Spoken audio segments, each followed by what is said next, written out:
rádio, TV, mídias sociais, jornais, revistas, portais de notícias. Todos esses veículos de comunicação trazem constantemente informações sobre o trabalho desenvolvido pelo Ministério Público para otimizar a relação entre membros do MP e profissionais de comunicação, levando a você, cidadão, informação de qualidade sobre a atuação ministerial. Foi promovido o curso de treinamento de mídia para promotores e procuradores de justiça. É o que você confere agora. Conseguir um espaço na imprensa pode ser, por muitas vezes, a solução para a construção de uma imagem positiva de empresas ou profissionais. Ou pode ser uma grande armadilha para quem não sabe lidar com as temidas entrevistas. Elas precisam saber que até um sanduíche pode ter um valor adequado. De pedreiro a carpinteiro, mecânico, eletricista. Pode desligar o seu celular. Para melhorar ainda mais a comunicação do Ministério Público da Paraíba com a população, foi ministrado no auditório da Procuradoria-Geral de Justiça um curso de Media Training, ou, em bom português, treinamento de mídia. É justamente saber utilizar as melhores técnicas para chegar até a população. Quem vai consumir realmente a sua informação.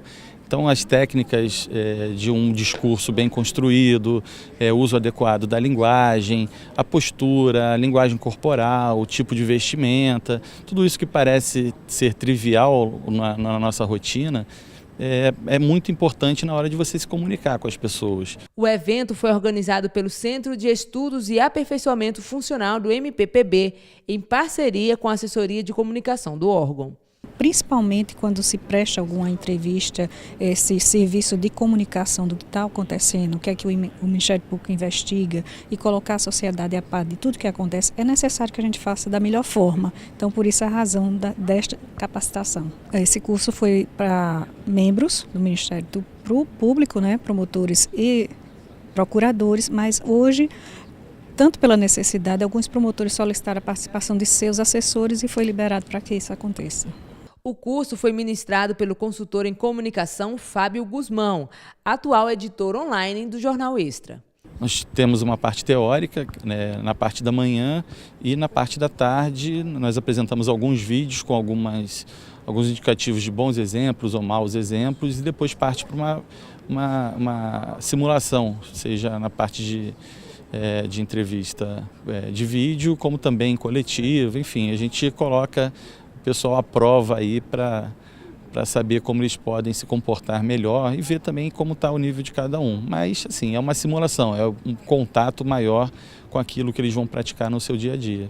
Vídeos com exemplos dos principais erros e acertos na hora de conceder uma entrevista ajudaram promotores de justiça a encararem o teste prático com simulações. Quem já viu seriados famosos como CSI em Criminal Minds, por exemplo, sabe da importância da perícia para a elucidação de um crime. A seguir, você vai ver uma reportagem sobre o curso de perícia criminal promovido pelo Ministério Público no último dia 20 de abril. Já diz o ditado: não existe crime perfeito. E a perícia criminal está aí para mostrar que cada evidência pode sim ser uma grande inimiga do delito que poderia sair impune.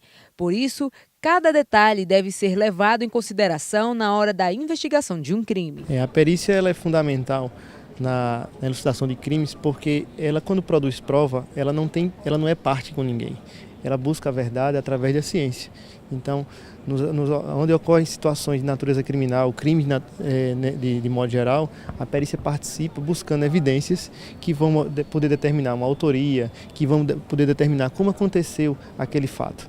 Então a gente tem essa contribuição de poder esclarecer e subsidiar através da produção da prova criminal, da prova material, a toda a investigação, inicialmente na polícia, depois no judiciário, fomentando o Ministério Público. A gente participa desde a época de produção da prova inicial no acontecimento, no crime, e vai até o final na parte da condenação ou absolvição, porque a perícia também tem essa função de colocar a pessoa, produzir prova colocando a pessoa como culpada ou como inocente. Com o intuito de trazer novos conhecimentos na área das atividades periciais, o Centro de Apoio Operacional às Promotorias Criminais, Centro de Estudos e Aperfeiçoamento Funcional do MP da Paraíba e o IPC, o Instituto de Polícia Científica da Paraíba, organizaram um curso sobre o assunto voltado para promotores e procuradores de justiça e seus assessores. O curso tem por foco principal estreitar os laços entre o Instituto de Polícia Científica e o Ministério Público. O Ministério Público, por força constitucional, é o titular da ação penal. E a ação penal só existe quando há indício de autoria e prova da materialidade. É um binômio necessário para a acusação. E o IPC, através de seus laudos, suas perícias, ele traz a materialidade para o Ministério Público para que a denúncia seja oferecida. Então, o trabalho do IPC é fundamental e anda par e passo com o Ministério Público. Sem o trabalho do IPC, nós não teríamos materialidade e, por conseguinte, sem materialidade, não seria possível o manejo de uma ação penal e, por conseguinte, uma condenação. Durante o dia, peritos do Instituto de Polícia Científica do Estado palestraram sobre interface da prova pericial, evidências e quesitações. A parceria entre o Ministério Público Estadual e o IPC tem sido de grande importância para desvendar crimes cometidos aqui na Paraíba. O promotor de justiça Márcio Gondim lembra que no caso do assassinato de Viviane Crisley foi fundamental o trabalho da perícia, que se valeu inclusive de estudos baseados em insetos para identificar a hora exata da morte da vítima e, a partir daí, traçar toda a trajetória de como aconteceu o crime. As perícias que existiram no caso de Viviane, perícia em local de morte violenta, perícia em local onde o cadáver foi encontrado. Não houve efetivamente a outra perícia que é muito importante, que não vai ser abordado nesse curso, que é a questão do uso de aparelho telefônico, através de azimuth, de localização do celular. Mas o celular dela foi apreendido e através disso, através do celular dela que foi apreendido com terceira pessoa, nós podemos chegar, a Polícia Civil e o Ministério Público poderão chegar efetivamente aos autores do crime, porque o celular dela foi vendido a uma terceira pessoa, foi identificada essa terceira pessoa, que inclusive foi processada pelo crime de receptação, e através dessa pessoa se identificou os autores do crime, daquele bárbaro crime ocorrido contra Viviane Crisley. O diretor-geral do IPC lembra que a população pode e deve contribuir com as investigações, deixando o local do crime inalterado, pois muitas vezes a curiosidade pode interferir nos resultados. Então, o isolamento do local de crime é a primeira parte que a população pode nos ajudar. Significa que, ao chegar num evento onde houve, por exemplo, um homicídio, aquela curiosidade de ver como aconteceu, muitas vezes destrói provas. A gente pede a compreensão da população nessa situação de natureza criminal, que proteja o ambiente. Quem cabe a isso chamar, quer dizer, assim que a Polícia Militar tem conhecimento, normalmente é ela a primeira a aparecer, ela já toma a iniciativa, as providências do isolamento. Mas a população pode nos ajudar, evitando esse contato, evitando esse manuseio com vítimas ou em ambientes próximos, porque as provas ali estão e serão fundamentais ou poderão ser fundamentais para a elucidação. No próximo bloco, não perca a entrevista com o fiscal federal da Anvisa, a Agência Nacional de Vigilância Sanitária, João Roberto de Castro. Ele vai falar sobre a operação realizada em João Pessoa para combater a utilização de equipamentos médicos irregulares nos serviços particulares de saúde.